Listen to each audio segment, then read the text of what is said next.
How is e-commerce growing globally, and how will that affect you as an e-commerce company? Hi, I'm Daniel Burstein, Director of Editorial Content here at MarketingSherpa. We're at the MarketingSherpa Media Center at IRCE, and joining me now is Don Davis, the Editor-in-Chief of Internet Retailer.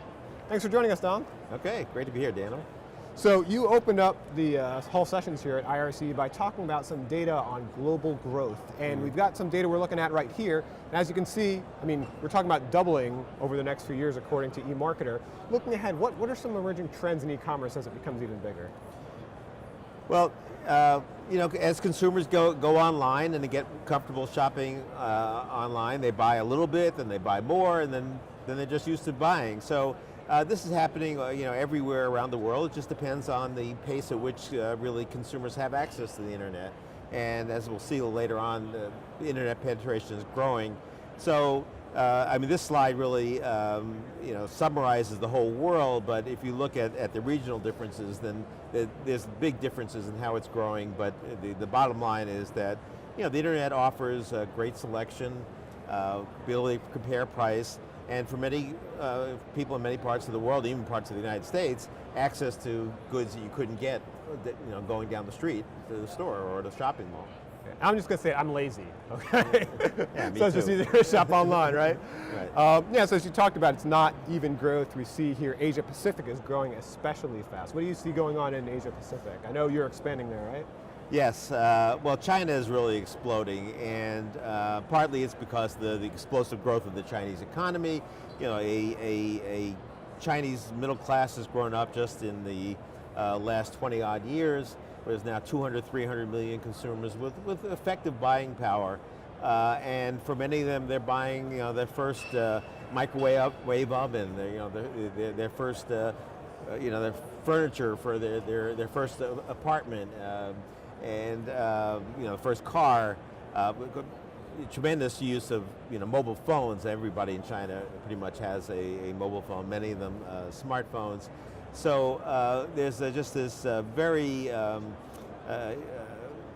just really phenomenal growth. I mean, really, nobody in the United States has lived through the kind of growth that's going on in China. I mean, you'd have to go back to like the, you know, 1870s, 1880s in the United States, where the United States was just, you know, the economy was just taking off, and the United States was the growth engine of the world. Well, China is that today. So that's, I mean, that's the backdrop. It is that, you know, a lot more consumers, a lot of consumers who've got a lot of money, and, you know, it's the age of the internet.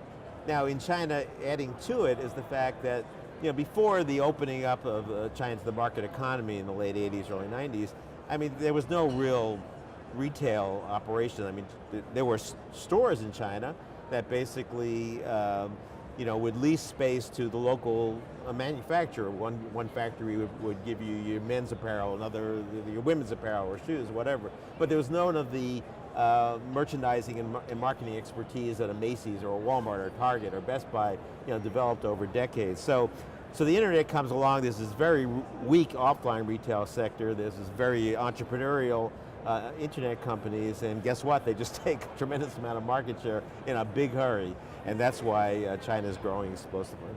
And you talk about America in the late 1800s, and I think, you know, there were some really, really successful people like the Rockefellers and the Carnegies who really benefited from that. When we look at China, Alibaba seems to be the company really benefiting.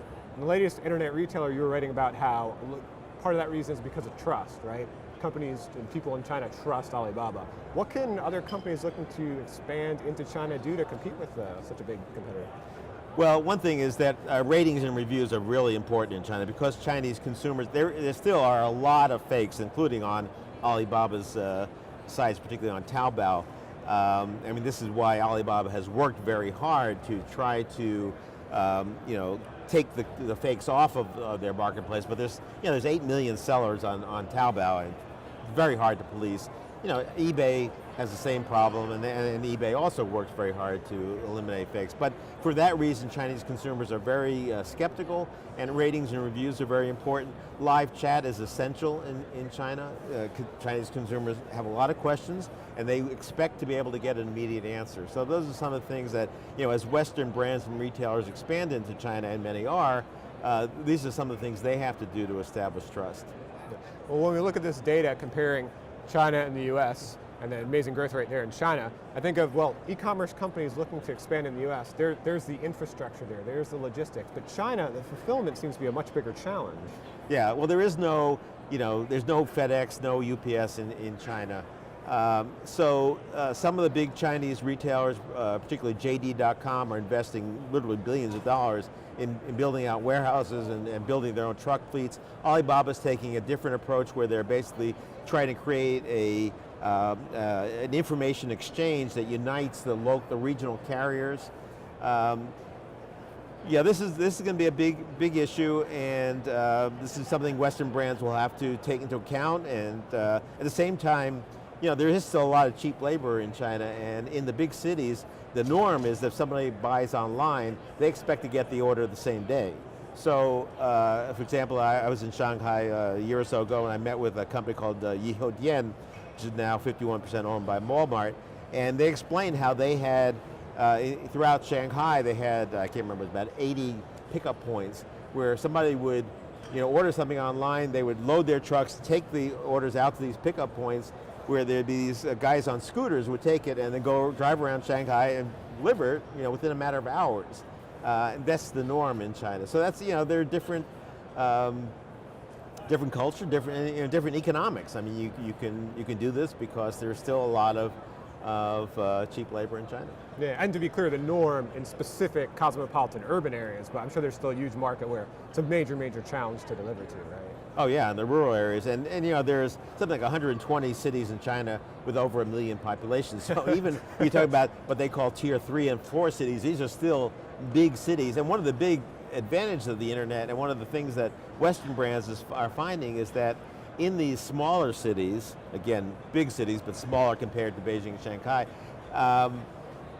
that they don't necessarily have the stores where they can buy Coach or Revlon or Apple or whatever. So as these brands go online in China, they're getting a lot of sales in these tier 3 and 4 cities because consumers who know about these brands, maybe they saw them at a store in Beijing, or maybe they traveled to Paris or London or San Francisco and bought some stuff there, but now they're back in China, the only way they can get it is by ordering online. And that's not undifferent from the American growth pattern too that we see. Well, in right? fact, increasingly that is true in the United States. As stores close down because of internet competition, you get people like my wife who doesn't really like to buy clothing online, but she's being forced to because she can't find any stores locally that sell the stuff that she wants. Yeah, exactly.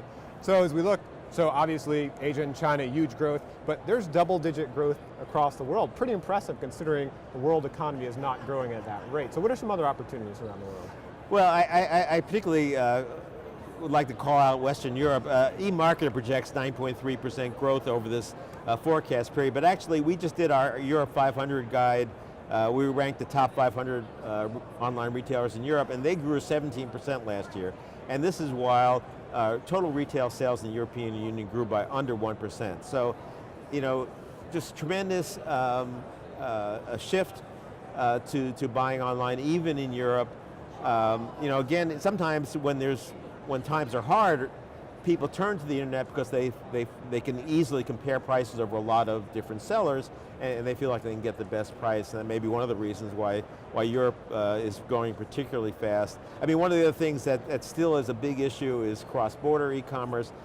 Consumers, even in Europe, are still very skeptical about buying in other countries. Only about 15% will buy from another country within the European Union, and only about 8% buy from outside the European Union. So again, building up this trust, getting people used to, to getting them confident that you'll actually deliver to them, and that if they have a problem, that they're going to be able to get service. And again, this is where the language thing comes in. If you speak German, you buy from a friend's site, and you got a problem, you can be able to speak to somebody in German who's going to be able to help you. So that's one of the big challenges that still remains. And so lastly, we see, hey, there's still room for growth. So looking over the horizon, what do you see coming up in e-commerce? Well, I think in the emerging markets like Russia, Brazil, much of Southeast Asia, China, still a lot of people who are either not yet online or just come online first last year or two, maybe just trying out online shopping for the first time. And we've seen this in the United States and in every market that as each year goes by, the longer you're on the internet, the more experience you have, the more confident you get. You order from online retailers, the stuff that arrives, it's okay, it's convenient, and you buy more and more. So this is what the trajectory we can expect to see, certainly in places like Latin America and Asia, where internet penetration is still relatively low. It'll grow from that reason.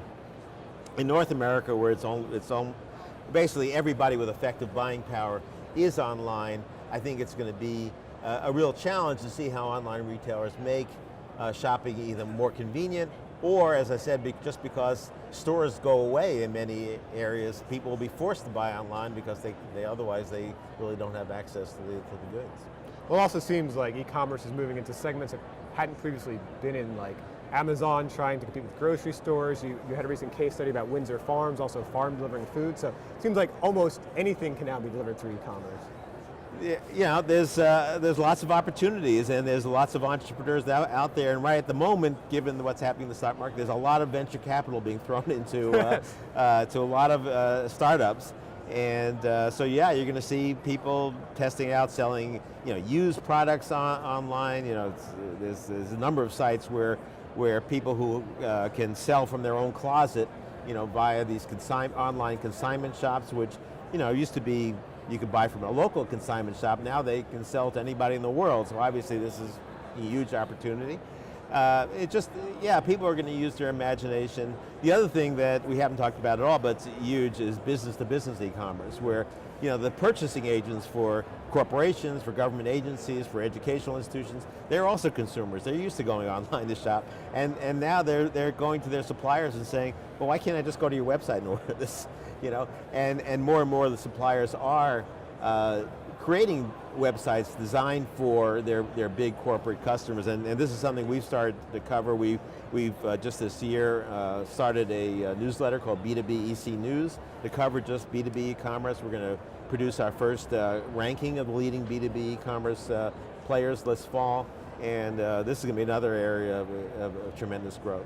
So now those are all perfectly sane predictions. I wonder if I can get a crazy prediction from you before. We have the internet from blimps, we have drones, we have, eBay now delivering through flying cars and hoverboards. Any just absolutely wild prediction out there? That's a tough one. I think that you're going to see some big acquisitions in the next couple of years of merging offline and online. I could see Walmart buying eBay, or Amazon buying Best Buy, or something like this. It's just the reality is that, and John Donahoe of eBay was talking about this today at IRCE, that it's really hard to satisfy a customer completely just on a website.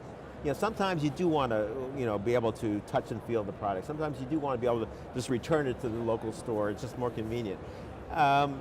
So that's something where I think we're going to see some big moves by major players saying we want to have a big presence in the physical world, but also have top of the line online. So that could be a kind of semi-crazy prediction for the next couple of years.